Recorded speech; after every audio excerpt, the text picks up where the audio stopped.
My sister-in-law got a miracle baby and went crazy, demanding that I don't let my baby into her wedding because the only baby that should be getting attention is hers. And when I said no, she pulled this crazy move and tried to kidnap my daughter. Now guess who's spending their wedding day at the jail? I've been married to my husband Lucas for the past 5 years. We met through a blind date set up by our mutual friends. I have to admit I was a bit skeptical about the whole idea of a blind date at first. The thought of meeting someone I knew nothing about and trying to make a connection seemed daunting. But from the moment I met Lucas, there was something between us that just clicked. What started as a casual evening turned into something much more significant as we began spending more time together. It became clear that we shared a connection that went beyond the surface. There was a natural ease in our conversations, a comfort in each other's presence, and a growing list of things that we found in common. It didn't take long for both of us to realize that what we had was special. Our relationship quickly grew from casual outings to something deeper and more meaningful. We started talking about our hopes, dreams, and the future that we wanted to build together. Eventually, after months and months of dating, we decided to take the next step and get married. Surrounded by our closest family and friends, we pledged our lives to each other in a heartfelt ceremony. Our wedding day was filled with so much love and joy. I can still recall every detail of the day, the look in Lucas's eyes as I walked down the aisle, his brother Kyle cheering us on as his best man, the laughter of our family and friends, and the feeling of pure happiness that enveloped us that day. Truly, it stands as one of the happiest days of my life, a moment when everything felt right, and the love we had for each other was celebrated in the most beautiful way. Right from the start, both Lucas and I had always wanted children. From the early days of our relationship, we had discussed becoming parents, and it was a dream we both shared deeply. We imagined a future filled with the sounds of little feet running through the house, the laughter of children filling the rooms, and the joy of nurturing and guiding a new life together. However, as much as we longed for it, the journey to parenthood turned out to be much more challenging than we ever anticipated. For what felt like an eternity, we tried everything to get pregnant but were unsuccessful. We meticulously tracked my ovulation, planning every aspect with hope and anticipation.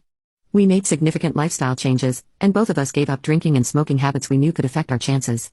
We committed to regular exercise, becoming almost religious in our approach to fitness.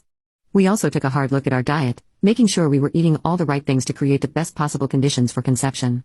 But despite all our efforts, the result was always the same. Month after month, we were met with disappointment. We couldn't understand why it wasn't happening for us when we were doing everything right. Eventually, we decided to seek medical advice. We both got thoroughly checked out, hoping for some kind of explanation or solution. But when the results came back, the doctors told us that there was nothing wrong with either of us. They said everything looked perfectly normal and that sometimes it just takes time. Their advice was to be patient and trust that the process would work someday. Hearing that was both a relief and a source of frustration. On one hand, it was comforting to know that there wasn't an underlying issue preventing us from conceiving. On the other hand, being told to just wait and see felt so uncertain. Patience, as they say, is a virtue, but it's not an easy one to practice when you're waiting for something you want so desperately. Lucas and I continued to dream about the day that I would finally see that positive pregnancy test and how we would celebrate that moment. As luck would have it, last year, our patience finally paid off. It started with me missing my period, which wasn't entirely unusual. But then I began to feel sick in the mornings, and at first, I didn't think much of it. Life was busy, and I just brushed it off as stress or maybe a little bug. But then my best friend Vivian heard about my symptoms.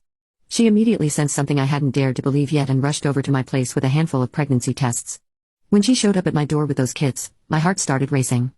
Could this really be happening? As I ripped open the first kit, both Vivian and I were shaking with excitement. I was already crying, and the mere thought of finally being pregnant overwhelmed me with hope and joy. And then it happened, the test confirmed it. I was pregnant.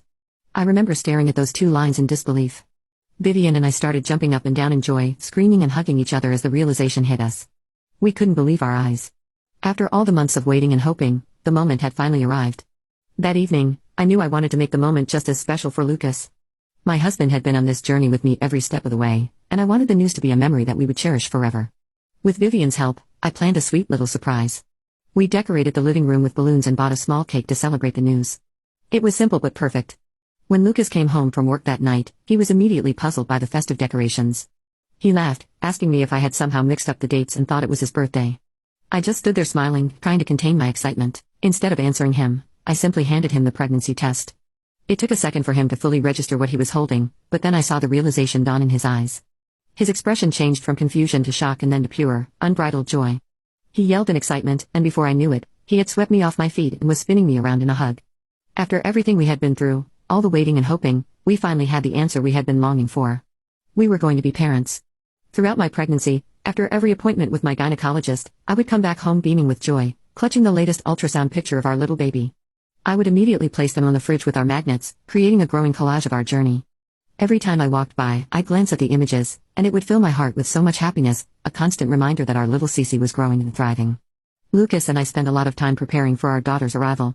We took on the task of decorating the nursery together, carefully selecting colors, furniture, and little decorations that would make it a warm and loving space for our baby. We went shopping for baby clothes, each tiny outfit a testament to the excitement and love we already felt for her. We also picked out strollers, car seats, and all the other essentials we needed. Every decision was made with so much care and thought, imagining how it would all come together when Cece finally arrived. After reaching the 12-week mark, which felt like a significant milestone, Lucas and I decided it was time to share the news with our families. We wanted to do it in a way that felt special and personal, so we planned a small dinner at our place. We invited only our closest family members under the pretext of a casual gathering. No one had any idea what was coming, and we were so excited to see their reactions. The evening of the dinner arrived, and the house was filled with the warmth and chatter of family. As I looked around, I noticed that Lucas's younger brother Kyle had arrived with his girlfriend. I was a little surprised, to be honest. We had specifically mentioned that this was going to be a gathering of family members only, and it threw me off that he had brought a random woman without checking with us first. But knowing Kyle and his spontaneous nature, we decided not to make a fuss about it and just let it go.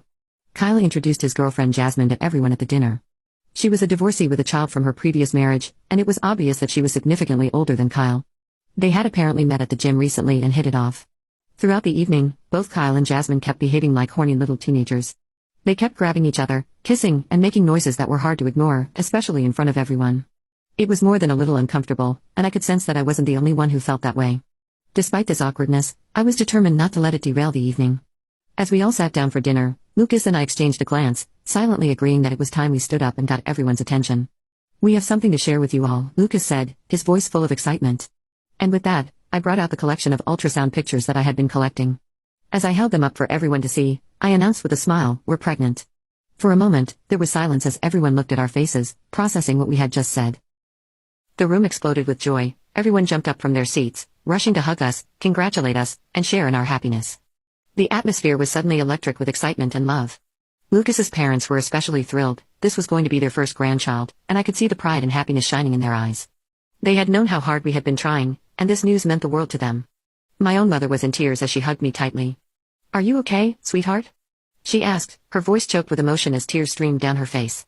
I nodded, smiling through my own tears. "Yes, Mom, I'm more than okay."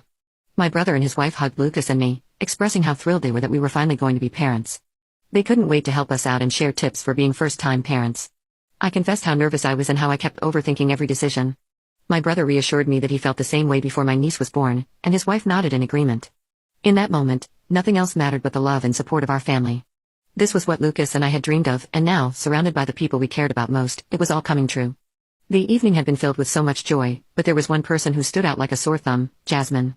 While everyone else was celebrating and sharing in our happiness, Jasmine sat motionless in her chair, glaring at us with a look of unmistakable anger. Her reaction was so starkly different from everyone else's that it was impossible not to notice. I couldn't help but feel a bit uneasy about it. When Kyle came over to hug me, I took the opportunity to quietly ask him what was going on with Jasmine. I wondered if we had somehow offended her, though I couldn't think of anything that might have caused such a reaction. But Kyle just shrugged it off, telling me it wasn't a big deal. He seemed completely unconcerned, as if her behavior was something he was used to. As the evening progressed, we all moved to the living room to enjoy dessert and wine. Naturally, I refrained from drinking, and Lucas joined me in solidarity, choosing not to drink as well. We all settled in, and the conversation naturally turned to babies and pregnancy. I shared details about the nursery we had been putting together, feeling proud of the little space we were creating for Cece. Throughout all of this, Jasmine had remained silent, barely participating in the conversation. But then, out of nowhere, she suddenly spoke up, asking if she could see our nursery. Her request caught me a little off guard, but I didn't see any harm in it. After all, she was a parent herself, and I thought perhaps she might have some helpful suggestions or tips. So, I nodded and told her that she was welcome to take a look, and I escorted her to the nursery. As we entered the room, I watched her closely and noticed that she didn't seem impressed at all. Instead, she started pointing out things that she thought were wrong with our nursery. She criticized our choice of room, saying it was too well lit for a baby to sleep in, suggesting that we hadn't thought it through. I calmly explained that we were planning to install roll-up curtains to darken the room whenever the baby needed to sleep, but she barely acknowledged my response. Next, she had an opinion about why we had chosen to color the room yellow instead of a more neutral color. I was taken aback and told her that yellow is just a color and it had nothing to do with someone's gender anyway. Then, she turned her attention to the baby clothes we had neatly arranged in the drawers, and she scoffed at them, remarking that her son had never liked clothes like these and that we should have consulted other parents before buying what she called cheap knockoff versions. Her tone was dismissive and condescending, and it took me by surprise. Up until that moment, I had been trying to be polite, assuming she might just be a bit blunt, but this crossed the line. I couldn't hold back anymore. What the hell are you talking about?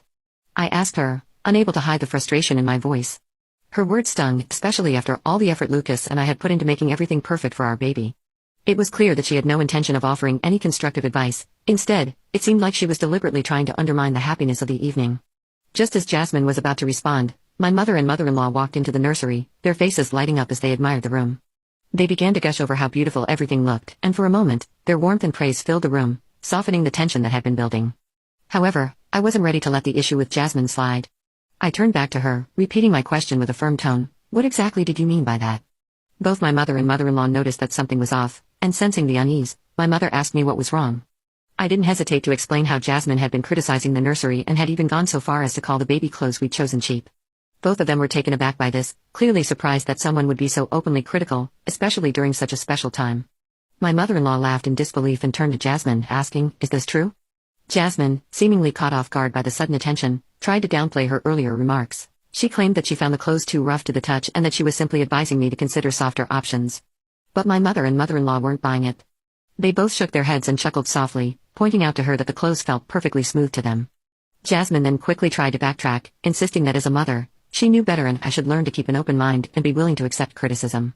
But before I could respond, my mother stepped in, her voice firm yet calm. "Well, we're mothers too," she said, "and we would never say something like that to her. You should know better than anyone how difficult it is to be a first-time mother." My mother-in-law joined in, backing me up as well. "This isn't your place to criticize, Jasmine," she said. "It's one thing to offer advice, but this isn't how you do it." Jasmine's face flushed with embarrassment as she realized she was outnumbered and out of line. She looked visibly offended but didn't have much to say in response. Instead, she stormed out of the nursery in a huff. I followed her out, wanting to make sure the situation didn't escalate further. Jasmine made her way to Kyle, who was still in the living room chatting with the rest of the family. Without bothering to explain much, she announced that she wanted to go home. Kyle looked confused, but sensing her agitation, he didn't push the issue. He simply apologized to everyone, congratulated Lucas and me again on the pregnancy, and then left with Jasmine. Later on, Kyle reached out to both Lucas and me to apologize for Jasmine's behavior at our announcement party. He had found out about everything after my mother-in-law gave him a stern lecture for bringing Jasmine to such an important and intimate gathering. I knew the situation wasn't really Kyle's fault, so I forgave him without hesitation. He seemed genuinely concerned and wanted to clarify why Jasmine might have behaved so oddly. Kyle explained that Jasmine had experienced trauma related to pregnancy in the past. It turns out Jasmine got pregnant with her son when she was just 16 years old. Later, after marrying her husband, they had hoped to have more children but faced complications. After years of trying to get pregnant, the emotional strain took a significant toll on their mental health and eventually led to the breakdown of their marriage. According to Kyle, other women's pregnancies were still a sore spot for Jasmine, which might explain her negative reaction to our celebration. As a fellow woman, I felt bad for Jasmine. I could empathize with the pain and disappointment she must have gone through, and I understood that these experiences had left her with emotional scars. However, while I sympathized with her situation, I couldn't ignore the fact that her comments at our announcement party were inappropriate and hurtful. So, I decided that it would be best to maintain a healthy distance from her at future family gatherings to protect the positive atmosphere I wanted to keep around our growing family. Kyle and Jasmine continued to date, and on the day I gave birth to Cece, Kyle called and asked Lucas if he could bring Jasmine over to see the baby. Although we had our doubts, Lucas and I begrudgingly agreed, hoping that perhaps things would be different this time. Unfortunately, this proved to be a mistake. As soon as Jasmine saw our baby, she immediately commented on how little hair our newborn had, suggesting that this was a sign her hair would be super thin as she grew up. Her words felt like a direct hit, and I could see irritation on Lucas's face as well. This comment was another unnecessary and insensitive remark during what should have been a purely joyful moment. Kyle, sensing the tension in the room, didn't let Jasmine stay long. After offering their congratulations, they both left quickly.